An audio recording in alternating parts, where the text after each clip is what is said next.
Hello everyone and welcome to this episode 3 of the Nona Sports Show. I am your host and producer Edgar Rodriguez. Pleased to have your company as always. So what will we be touching on this episode?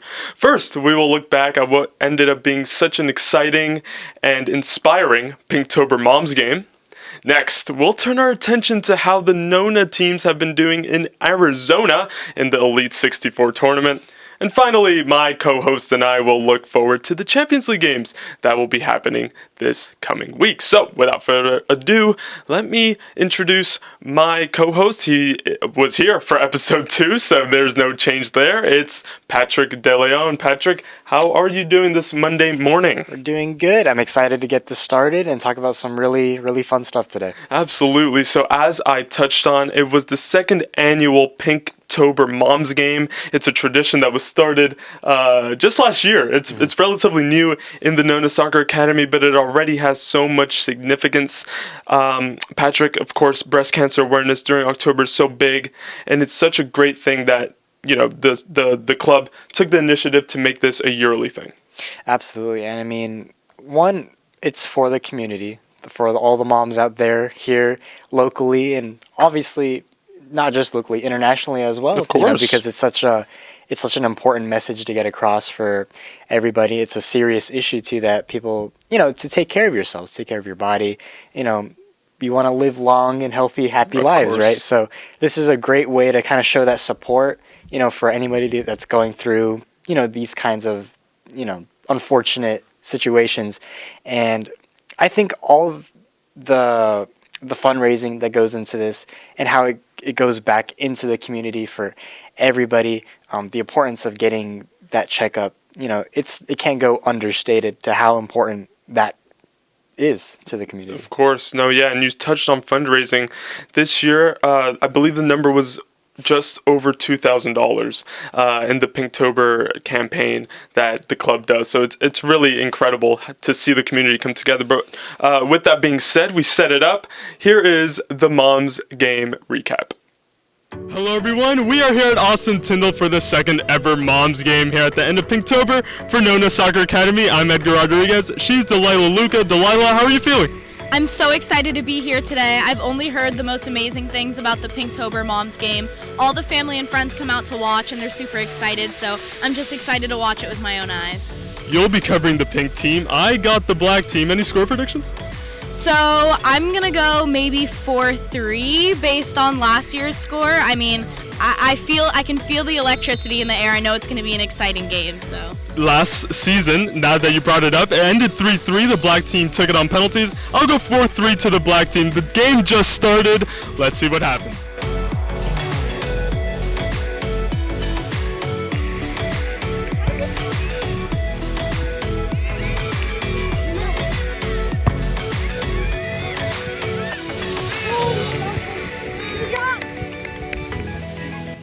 Hi everyone, I'm back here. I'm here with Coach Bruno today.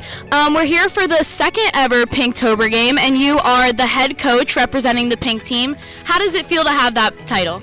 I feel great. I was the coach last year, so it's something that is not new for me, but it's nice to see the moms being involved. They're always in the sidelines, so being in the field is different for them. Last year I won. My team won, so I want to win again. It's kind of hard in the beginning, but we'll do it. Thank you. Alrighty, guys, I'm here with the head coach of the black team this year, Frodo. How have you felt so far? Second ever Moms game. I'm actually really excited. This is intense game. It's hard. It's actually their level up. I have 15 assistant coaches here telling me what to do. So, hey, all hands on deck today.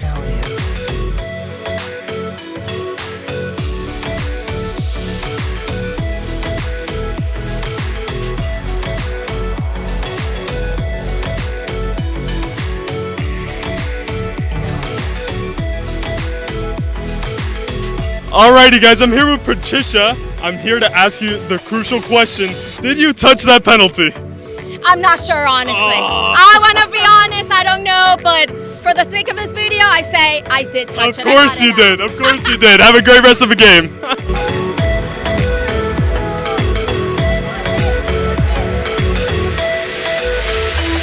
Ok, estoy aquí ahora con el Cafu, ¿qué tú crees que tu equipo necesita hacer mejor en el segundo tiempo para ganar? No, estamos muy bien, de verdad que queremos repetir lo del año pasado. Sí. Fuimos los campeones el año pasado y este año también lo vamos a hacer. Mi equipo está bien y lo vamos a buscar en el segundo tiempo. ¡Vamos para allá! ¡Vamos, Pink!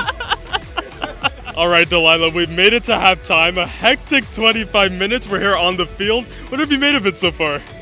I mean, it's been a really exciting game so far. A lot of really close calls. So if all of this is happening in the first half, I just can't even imagine what's going to happen next. We had a penalty save. We had a few go just over the bar. It remains 0-0. Let's see what happens in the second half.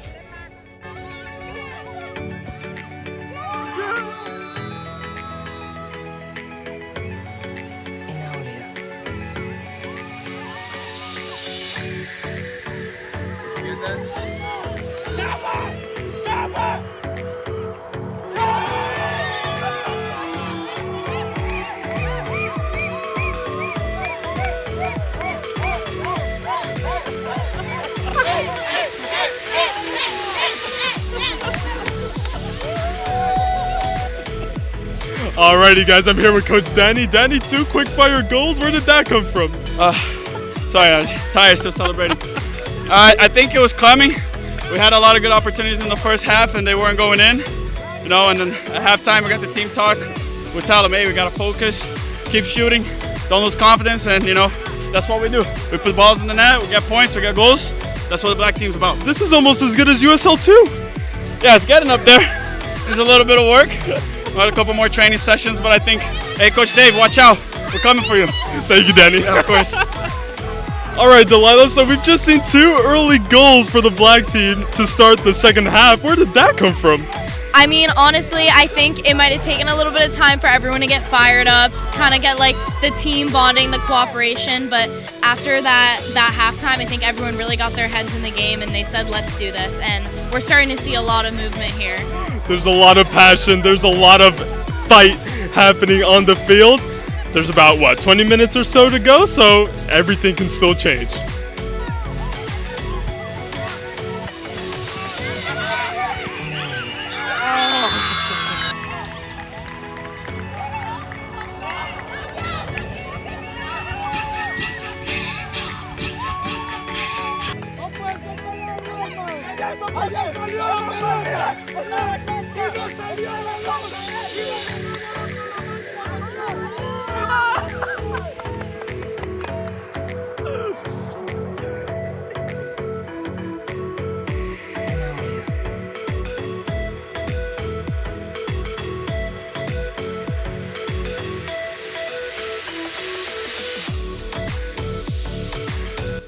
Alrighty, everyone, it has finished 3-0 to the black team. Giselle, you scored 2 goals.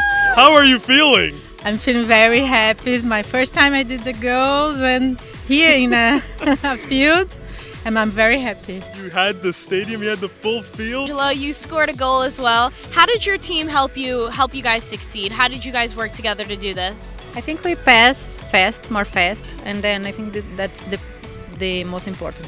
Yeah, to make the goal. This must have been a really great bonding experience, I'm sure, for all the moms, for all the kids and the families together.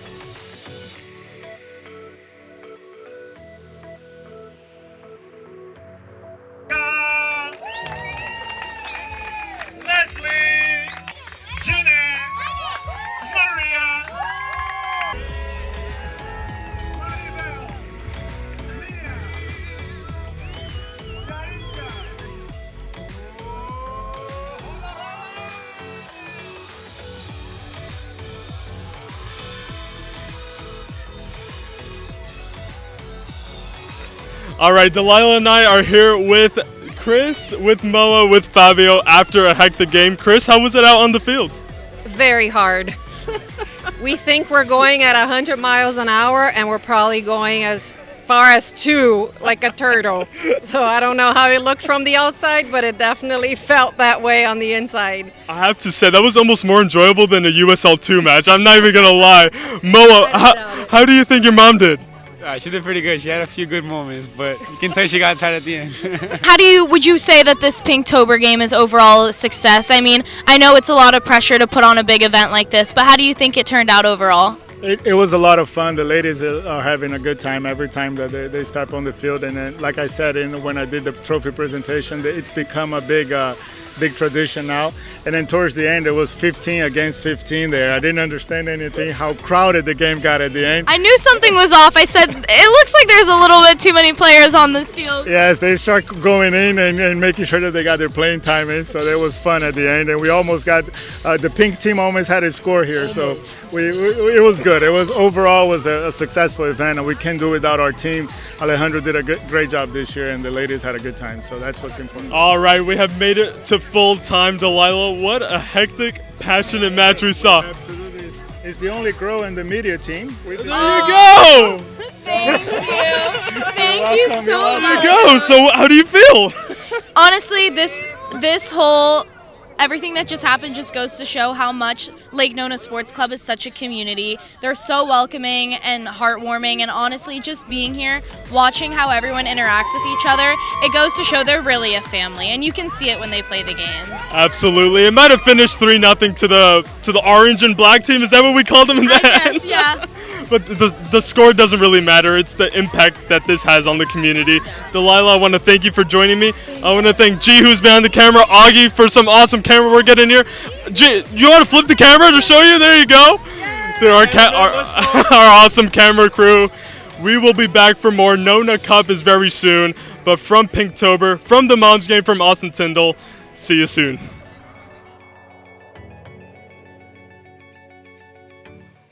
So Patrick, as you saw the emotion, the excitement from everyone, the crowd was incredible at Austin Tindall. They had the stadium all to themselves. They played 2 25-minute halves. I want to thank Delilah, Augie, and G for being there, of course. They helped put that all together. But Patrick, 3-0 to the black team. That's not really what's important, though, is it? Like we talked about, it's the campaign. It's seeing the community come together. I mean, the quality was almost as good as USL 2. It's incredible. I mean, it's always a fun day. It's always a fun day to go out with your family and just enjoy, participate. And again, it's for a great cause, a cause that's bigger than everybody here. And I mean, yeah, it's just meant for everybody to have a good day, to come together for the community here in Lake Nona. Absolutely, and even the walkout, it's the environment as well. It's setting it up like a big pro game. They had the Champions League walkout when the players were walking out. They had their kids by their side, and overall, I think everyone really enjoyed what ended up being a fun, 50-minute game, and we saw the coaches, we saw the emotion from the coaches, from Cafu, from Danny, Frodo, Bruno, Leahy, everyone there. I think everyone came together to put on a fantastic event. Absolutely. Again, it's just a stress-free environment. Yeah. We're all there to have fun. That's right. That's, at the end of the day, that's what's most important, just a day to remember and to enjoy themselves. That's right, and I think it came together very nicely. We're already looking forward to the third one next year. Pinktober just keeps getting bigger and bigger. But Patrick, that is all the time we have for segment 1. We, of course, looked back at an incredible event there, but now we'll look back at an even, arguably just as big of an event at the Elite 64 tournament in Arizona. Stay tuned. Turn your pool into paradise with Migaloo Pool Services. At Migaloo Pool Services, we know that your pool is much more than just a recreational space. Strategically situated to serve Lake Nona, St. Cloud, Kissimmee, and Orlando areas, we specialize in pool cleaning, equipment repairs, and pool remodeling, ensuring that your pool is always spotless and functional. We are proud to serve all Nona Soccer Academy customers with personalized discounts and services that adapt to their needs and schedules. Don't leave your pool on the back burner and get with Migaloo Pool Services today, so you can transform your pool into a true paradise. With Migaloo Pool Services, every dive will be an amazing experience. Alrighty, so after that message from one of our incredible sponsors, Patrick, we are back to talk about the Elite 64 tournament that's happening in Arizona right now. It's at the quarterfinal stage, and this is huge for all of our Nona teams. We have 5 over there at the moment. They fly back either today or tomorrow, I believe, early tomorrow. But the big thing is that you can qualify for a tournament in May in California. So potentially another West Coast trip on the line. That must be so big for all those players. Absolutely. It's exciting. These are the kinds of tournaments you want to compete in because really, it shows, the endurance you have not only to travel, which is a big part of it. You're going 3 hours back. Right, because from here to Arizona to Phoenix specifically, it's a 4-hour direct flight. It's not easy. It's not easy, and you play your games, and you got to come back. And again, like you said, potentially another trip on the line to California. You said right. So that's another 6 hours right there if you make it to that point. But these are the kinds of things that you work for. Yeah. You want to be there. Yep. You want to play against all these other teams from across the nation. This is what you're working towards ultimately, and the experiences that you learn from this as well. It's undeniable as to how important it is for player development as well. 100%, and we have to thank, of course, we're not there, Right. but Seul is on the ground over there. He's been covering all of the content, and he has recorded all the goals that you will see. So let's run through each of the 5 teams. As I said, we have all the way from under 14s to under 19s playing in this incredible tournament. It starts at the quarterfinal stage, so each team played 3 matches. Some of the games still haven't happened as of yet. The graphics will have the updated scores though, so we have all of our bases covered. So let's start with the 2011 under 14s, coached by Coach Marcelo. They started with a 3-0 win against East County Surf, and what a goal it was, the first one in Arizona. Absolutely. I mean, he just curls it into that bottom left corner. And my biggest comment on this is 2011 is considered U14. Yeah. I'm old, but it does make you realize it does. That's a beautiful way to signify your 3-0 victory, I believe, against 3-0. East County Surf. Yes. So huge win right there. Great way to start off your campaign. Let's look at the next one. The next win. That's right. So they started off, as we said, 3-0, day 1, and then they moved on to LA Soccer Club. They beat them 3-1. So they have punched their ticket into the final against Tuzos today. We will know the score. Of course, the time difference, it doesn't help us out here. But we will know by the time this episode comes out. So great luck to Coach Marcelo's boys. 2011 out of the way. Let's move on to 2010, coached by I think passionate is the right word to describe Coach Cafu. You saw him at in the Pinktober package, but they themselves got off to a great start. A 2-1 win against Legends FC. Another great goal here from a corner. Kind of just bundled home at the end, Patrick. Absolutely, and it doesn't matter how you score them. All that matters is that you do score them and they go in the back of the net. So 2-1 win versus Legends FC. What about their next game? Yeah, their next game, unfortunately, a 3-1 loss to the SoCal Blues. They're also one of the more important teams at this tournament. We see them pop up all across our schedule in the different age groups. Unfortunately, we fell to them. But today, they have the chance to close out their tournament against LASC again, just like the 2011 already played them. So, a chance to redeem yourself after a loss. Right, absolutely. And, to end it on a high note and, again, it's a difficult tournament. The travel, like I said, all these different teams, their different playing styles. I saw something the other day, depending what part of the country you're from, there's just so many different playing styles, from all the way from the West Coast, so these California teams, to how we play here in Florida as well. The further south you go down in Florida, the more crazy and hectic it gets, but it's you have to adapt to these playing styles. So the players have to be on their best footing at all times because you don't know what to expect, really. Absolutely. I completely agree. And we don't just see that here. I think that's in Europe. We see a different style in Italy, to Spain, to England. That is something, of course, that the coaches have to keep their eye on. And it makes it tricky. It makes it tricky. And that's when I feel like teams find out their true level, right? Their true potential, where they can get, how they adapt to all those different styles. So 2009 is up next on our list, the under-16s, coached by Cafu as well. A convincing 5-0 victory against the SoCal Blues to start their tournament. I mean, that must set the tone absolutely beautifully heading into Game 2. 5-0. Absolutely. 5-0. Commanding victory. It just shows the confidence, the amount of confidence they had going into this tournament. Yeah. Followed by a 4-0 win. 4-0 win. 4-0. So first 2 goals in 9 games. I mean, first 2 games, Yes. 9 goals, 0 conceded. Yeah. The defense are on their game. Offense, they're just creating their chances. They're finishing them, and they're clinical, which is the most important thing in these scenarios. You have to be clinical. And props to Coach Cafu and his players. They're doing an amazing job leading up to that final, though. True. But before we touch on that, let's look at this goal against the CDA Slammers. You mentioned the 4-0 win, a little build-up play, edge of the box. They run it, and then look at that strike. I mean, no keeper is stopping that. He didn't even move. It's just the amount of speed and power that ball had. Nobody's stopping that. Absolutely not. Beautiful, beautiful goal. A rocket that sent them to the final, as you mentioned. Unfortunately, LASC, again, you start noticing which teams... You see a trend here. Yes, you do. Unfortunately, a 4-1 loss for Cafu's boys in the final. But again, it's... yes, okay, you lose the final, you'll feel dejected afterwards, but you have to look at the bigger picture here, and, I mean, those first 2 games, 9-0 combined, like you said, that, I think, paints the bigger picture, not just the final result. Right, but at the same time, I guess it's a matter of wanting to be consistent as a player and as a coach.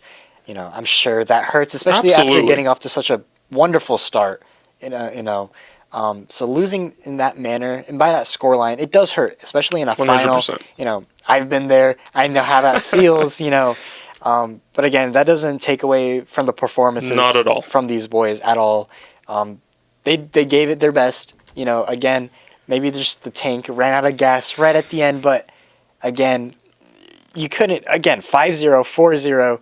You can't be more happy with those results as well. And it just shows that there is space, areas that they do need to work on.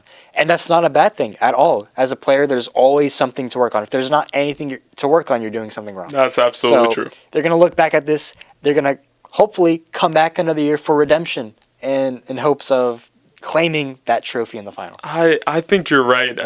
And of course, once you win those first 2 games, you're into California. So they will be back at next year at the West Coast. So I think that was their main goal. They achieved it. Final loss, but they'll come back, I think, feeling good about themselves. I think they showed what they're capable of.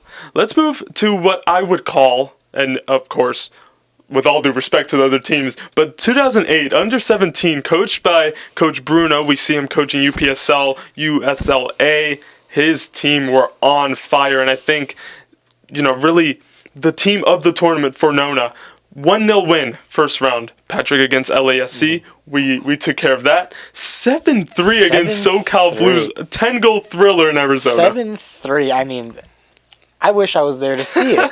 Why didn't they fly me up? But no, but we'll be there. On a serious note, 7-3. That's just a chaotic game. Crazy. But 7 goals from our Nona boys doesn't get better than that. That's what we want to see. Another dominant performance, back to back. Back and forth from both sides. SoCal Blues. Sorry guys, better luck next time. But they were just no match for our guys on the ground. Never.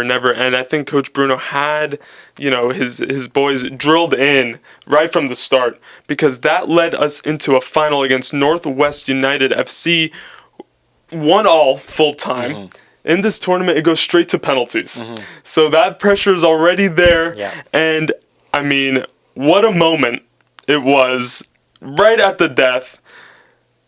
Mason steps up, the number 9, and puts it away. Absolutely beautiful penalty. And it's even better, that backdrop, the mountains in Arizona. Picture absolutely perfect. Beautiful scenery. I can't think of a better place as a whole environment, to get that victory. Beautiful placement of the penalty. Beautiful from the boys. the under-17s, and Coach Bruno, congratulations. Unbelievable. You know, a huge win in the final. Incredible win, incredible celebrations. And let me ask you about, because there's so many different techniques for penalties. A lot of players think hit it low and hard. Some players just pick a spot, hit it, put power into it. Some like to pass it in. What's your preferred style of a penalty? So for me, I always think that the best way to put it, low and in the corner. That's 9 times out of 10, maybe 10 out of 10 times the keeper's not reaching it. Put in the side netting. It doesn't really matter how much power you put on it. As long as you go into that far corner, either left or right, you just drive it into that corner, keeper's not reaching it. So I say that, and the one time I was in a penalty shootout, I hit the post. But I digress. But I think try to be too perfect, Patrick. I think that's the best technique you can do. Yeah. But again, high up in the corner, sure, you have your risks. It's like high risk, high reward. It really depends. It's a pick your poison kind of thing. But for me personally, low in the corners, keeper's never saving it. Better safe than sorry, right? But Mason absolutely blasted it into the back of the net. Congratulations, 2008. Congratulations, Coach Bruno. You guys went to Arizona and took care of business. 3 from 3. Yes. And let's finish off now with the combined 06-07 team, the under-19s, who unfortunately did not have the same fortunes. They lost 3-1 against SoCal Blues, 5-0 to XL Atletico, the only age group to play that team, and then a 2-0 loss against Legends FC. I think it'll be a tournament that they'll take the experience of being in Arizona. They'll bring that back with them, but a tournament you'll want to forget. I mean, yeah. Again, like I said before, these are the games where you have to take something from them. You have to learn, identify the mistakes. In all parts, from the staff to the players. Everybody has to take their accountability, responsibility. What could they have done better during those critical moments? It is a painful experience, losing, your all your games, especially after traveling so far, away from home, in a completely different environment that these boys haven't been in before. These are learning lessons, and I'm sure they're going to look back on it, again, identify their mistakes, and hopefully for their next running, they'll do even better. I think the good thing is that Nona Cup is not too far away, so they're already looking forward to our home tournament. Listen, Patrick, I cannot wait for Nona Cup. It's going to be crazy. Yeah, I think it's fun. Elite 64, it's known. That's a huge tournament.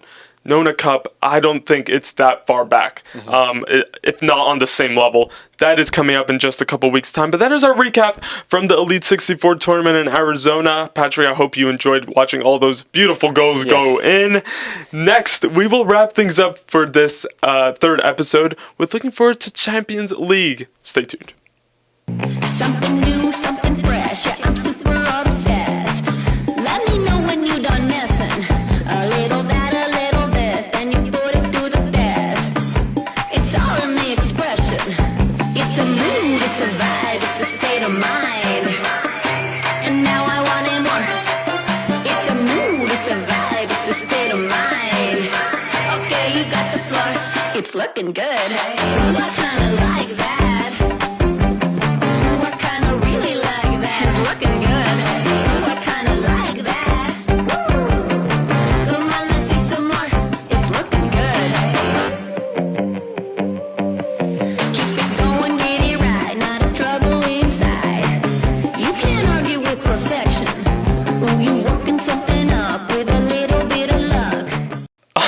All right, Patrick, we are back for the third and final segment of the third episode. We have made it, and we're going to look forward to Champions League. Of course, this is Champions League week. The group phase well and truly kicked into gear. Patrick, we each chose a game from Tuesday and Wednesday. What are you most looking forward to for the Tuesday slate? So I've got Real Madrid versus AC Milan. What a Real match. Madrid sitting currently, at the time of recording, in 12th place. AC Milan at 25th, just outside of the round of 16 playoff spots. So AC Milan, 1 win, 2 losses so far in 3 games. So it's still early. Very early. But we're about to reach that halfway mark in terms of first round games, group stage. I don't know what to call it anymore. Group phase, I believe? Group phase? Yeah. Let's go with that. So Real Madrid on the reverse numbers, 2 wins, 1 loss. So AC Milan are going to look at this game, knowing that this is a huge game, that they need to get a result from this. Christian Pulisic, who has been On fire. both in Serie A and Champions League play, he's going to look to hopefully make yet another statement against Real Madrid. We look back a couple years ago when he was with Chelsea, how he sent Chelsea into that Champions League final after, I remember this so vividly, dribbling around Courtois and just sliding it home. Beautiful. Christian Pulisic, hopefully he feels that he can do that same thing again against Real Madrid. He's my personal GOAT. There you go. No, but in all seriousness, this is going to be a really entertaining match, I believe, both from Real Madrid and AC Milan. So that's what I have. What about you, Edgar? Yeah, so, and I mean, like you said, Pulisic at the Bernabeu, the biggest stage, the lights don't get any brighter, right? But for me, I have decided to go for Liverpool against Leverkusen. Now, these two teams, Liverpool have started incredibly. They're already well into the lead in the Premier League. I mean, of course, still early, but you have to take note of how good Liverpool have played. They were 1-0 down against Brighton at the weekend, came back. I mean, quick fire goals against Brighton, not an easy team to beat. And now they have Leverkusen, who I feel like started the season off with a bit of weight on their shoulders, right? They dropped that first game against Leipzig, I believe they lost in the Bundesliga already. And so I think with that already off their backs, I mean, a trip to Anfield, that will be incredible. I do think Liverpool will continue their great form, though. I think Liverpool will just edge it out, but that will be an incredible game. Right, and like you said, though, like Leverkusen, comparing to their last season, how they went almost the entire season up until that last game in the Europa League. Ruined it all for Leverkusen. But now that they've started off this new season, they've already faced a couple losses. All that pressure, I would say, is gone for the most part. They don't have to live up to those expectations once again, so they can have a little bit more freedom in their play, and Liverpool is no easy foe. It's going to be a pretty hard game, I think, on the Leverkusen side. So again, we'll just have to wait and see what happens. Absolutely, and we saw Liverpool drop that game against Forest at home. But I think they proved that it was just a bit of a blip, right? It was just an off day at the office. They regrouped. They have picked up an incredible level of form to start this season. So, huge game at Anfield on Tuesday. But let's move forward to Wednesday. Of course, we're treated to 2 Champions League days on Champions League weeks. Patrick, I know you have your sights set on Paris Saint-Germain. Paris Saint-Germain and Atletico Madrid. That's going to be another interesting game. I don't think it's going to be a goal fest. No, I don't think so. I think it'll be a close... I think it could go either way. A close, like 1-0, 2-1. Right. That's being a little bit generous even still. But just because of the way that these two teams play, Paris Saint-Germain is sitting at 1 win, 1 loss, 1 draw. And Atletico is sitting at 1 win, 2 losses. So Atletico are outside of that playoff spot that they need in order to advance. So another huge matchup, halfway mark through this first phase of the Champions League. Diego Simeone. I don't know, man. I don't know. Watching Atletico, I'm never really fully convinced by them, in my opinion. No. But again, I'm not expecting a crazy match. It'll be a close, gutsy battle. I think so. And we saw how Girona went to the Parc des Princes. Gave PSG a match. I mean, it was only just until the end where the Girona keeper just let it go in between his legs. It was a mistake. But, I mean, PSG had chance after chance after chance. Couldn't put it in the back of the net. That was a lucky win. For Atletico, 4-0 loss at Benfica, who go to Bayern. But, I mean, Atletico Madrid, it's been a shaky start. I'm not really sure who's going to take that. I mean, Atleti always set up in their defensive, in their solid shape. PSG like to be, an attacking side with Luis Enrique as their manager. It's going to be a very interesting, cagey affair. Yeah, absolutely. You're going to see, I think, a lot more battles in the midfield more than anything. And then maybe on a counter, or off a set piece. Yeah, the odd goal, right? Yeah. Absolutely. But I will turn the attentions to San Siro. We have a huge, almost like throwback match. Inter Milan against Arsenal. We have seen incredible Champions League nights for the Gunners there previously, over 15 years ago. I mean, back in the early 2000s when Henry and all those guys were gracing the field.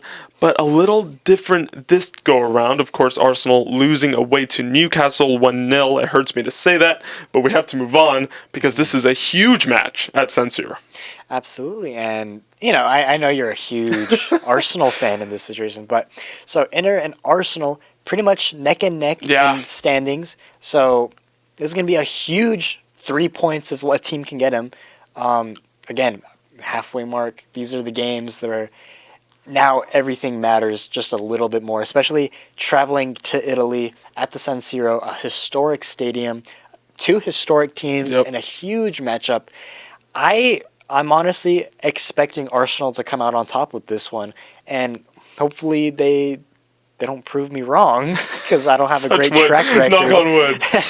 But I think it's going to be an entertaining one. Comparing to PSG Atletico, this one's going to be, I think, the highlight of the match day. And listen to this. Both teams go into this game without having conceded a goal in the first 3 match days in the Champions League. Inter have scored 5, conceded none. Arsenal have scored 3 and conceded none. It'll be interesting to see if Arsenal take the same approach that they did against Atalanta when it was the 0-0 draw away in Italy.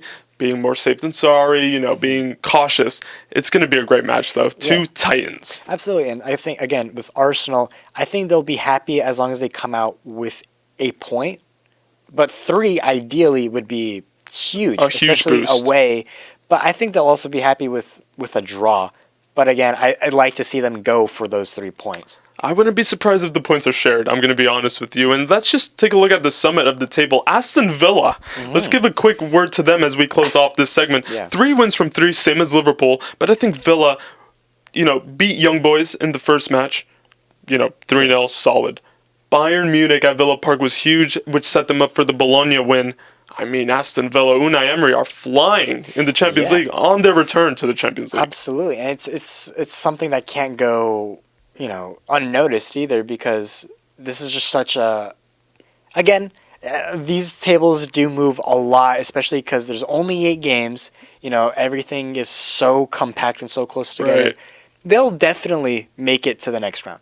I'm sure of that. I'm sure of that. Automatically? Top 8? Yeah. Yeah. I would say so. Now, whether they hold on to that higher, first place, because that these things do matter in terms of where they get placed in the knockout stage. I'm not sure if they can hold on to it, just because you look at all the teams right behind them. Yeah, it's fierce competition. It's a thing that they just have to keep their foot on the gas. But they do play Club Brugge away in Belgium for their next match. And I think I see them walking away with the result there as well. I believe so. I completely agree with you. Lots to look forward to, as always, in the Champions League, Patrick. We could talk about it all day if we wanted to, but that is all the time we have for the 3rd edition of the Nona Sports Show. I want to thank you again. That was an incredible episode. I feel like we touched so much, not just in our local community, but also in the pro football environment as well. We have, the podcast coming up next. We have a very special guest. Fabio interviewed the technical director of the new Sporting Jacks franchise that will start play in 2025. Yes. So look forward to that this Thursday. It's a great conversation. You won't want to miss it.